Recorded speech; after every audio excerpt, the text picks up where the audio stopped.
I'm thinking we're going to pattern an individual guide, and we want to repeat something similar for like 30 different guides.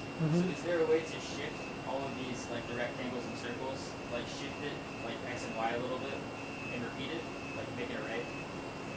You can add a loop here. Yeah.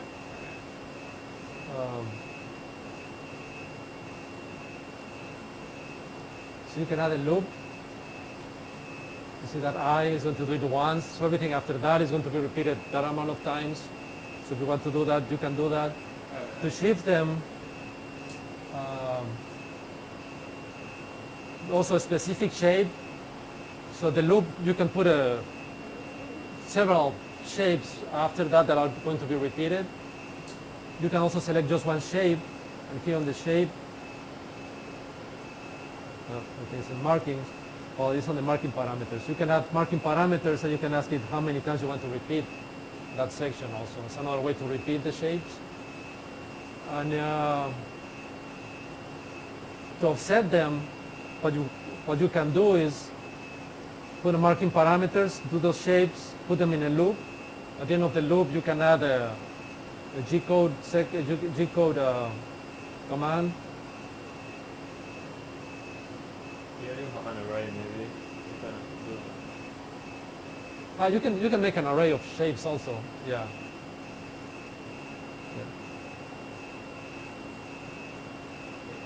You have the step.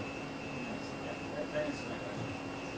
So if we've already set you the mark parameters on the top, but for the individual device, individual shape, we set another marking parameter. So they will go with this one, right? Not the parameter. Yeah, right now these shapes are inheriting, so they are using the parameters that were defined before them. Yeah, but if we define something here, they will using this one?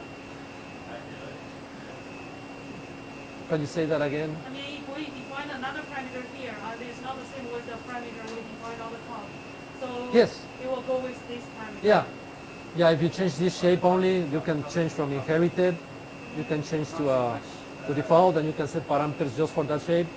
And it's going to ignore the ones you set before. Oh, okay. Yeah.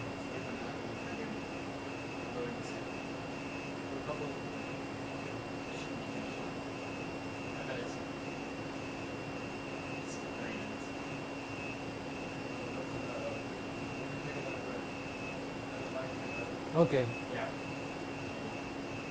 There are lots of things also here on the CAD/CAM software. It has a help manual that you can read all about, all the different commands and all that.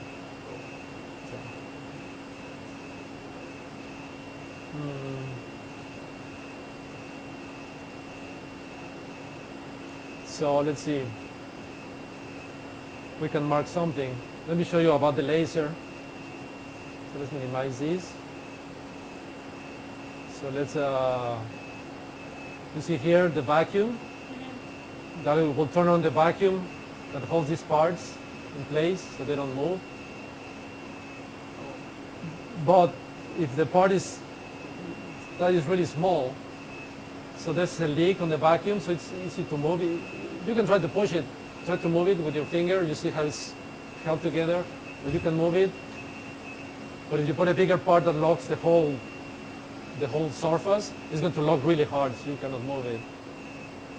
So that one can be pushed a little bit, but it's hard because the vacuum is holding it. If you don't turn on the vacuum, the part could be up a little bit, so it can go out of focus or move when you're marking. The part will move, and you will get shapes that are not round, or the squares are off. So let's move the laser there.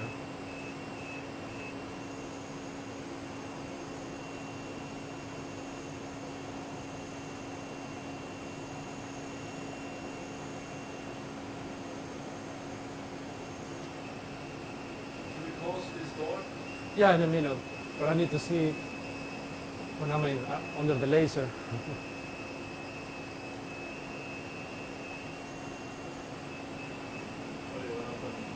That's about right.